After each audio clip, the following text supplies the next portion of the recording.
What if the next console killer isn't even priced like a console? Because Steam just declared war on PlayStation, Xbox, and Nintendo, and they are not holding back this time. Valve has officially stepped into the console arena, and they are bringing full PC power straight into your living room. But according to Linus Tech tips, there is already a major problem, and it starts with the price. Valve invited Linus in to talk about their upcoming Steam machine. During that meeting, they asked him what he personally considers console pricing. And Linus didn't hesitate. He said $500. And the room, silent, absolutely silent.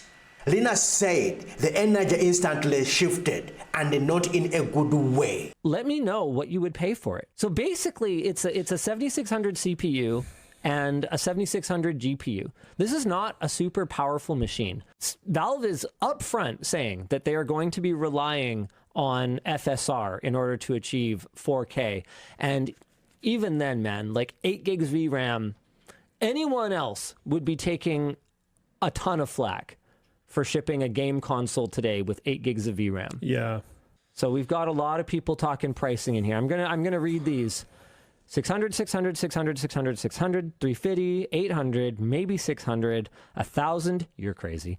500 tops or DOA, okay. A lot of 500 to 600. I don't think so. I can't tell you what the price will be because I literally don't know. But when I said, you know, I'm disappointed that it isn't going to follow a console pricing model where it's subsidized by the fact that, you know, the manufacturer is going to be taking 30% of every game sold on it over the lifespan of this thing, because I feel that would be a more meaningful product. And they kind of asked what I meant by, well, what do you mean by console price? And I said, well, $500. Nobody said anything, but the energy of the room wasn't great. That silence told him everything. This new Steam machine is probably landing north of $600, maybe way more, and he says he is disappointed. Why? Because he believes the hardware is going to have a very hard time justifying that kind of price if Valve truly wants to compete with the PlayStation, Xbox, and Nintendo. Picture this for a second. You are sitting in a room with Valve, one of the biggest forces in the PC gaming. They ask you what console pricing means, and then you say $500. And suddenly the room goes quiet, mute. No pushback, no explanation, just an instant shift in the vibe. Linus walked out thinking, oh, they are not planning on hitting that price. And honestly, that silence may have revealed the entire strategy. And this is what most people overlook. $500 isn't just a price. It's a physiological wall. PlayStation 5, it costs $500.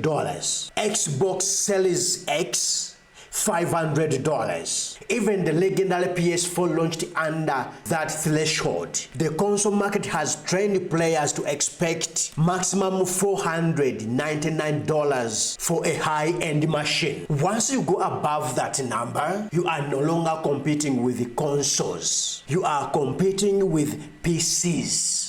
And that is a completely different battlefield. Valve is walking a very thin line here. Steam has always lived on your desktop, on your gaming rig, on your Steam Deck. But now, Valve wants your living room. They want Steam running on your TV. They want PC gaming with console simplicity. They want a seat at a table with Sony, Microsoft, and Nintendo. And the moment they launch a dedicated living room device, that means a declaration of war. The kind the industry hasn't seen in years. But here is a catch. You can't win a price war if you don't show up with the right price. I think this is why Valve is allowing this thing to creep into $600+ range. Number one, it's probably using higher end PC parts. Two, they want it to be powerful enough to last years. Three, They might be aiming at the PC enthusiasts more than console buyers. But here is the problem with that logic. They aren't marketing it as a mini PC. They are positioning it as a console rival. And the console buyers don't care about specs. They care about price, convenience, and stability. Linus is basically waving a giant red flag saying, don't confuse performance with value. Let's not forget, Valve tried this once before, you remember? Remember the original Steam machines? Confusing, overpriced, under-supported, and they failed almost immediately. Why? Because they tried to sell PC hardwares at PC prices to a console audience trained to console prices. History doesn't repeat,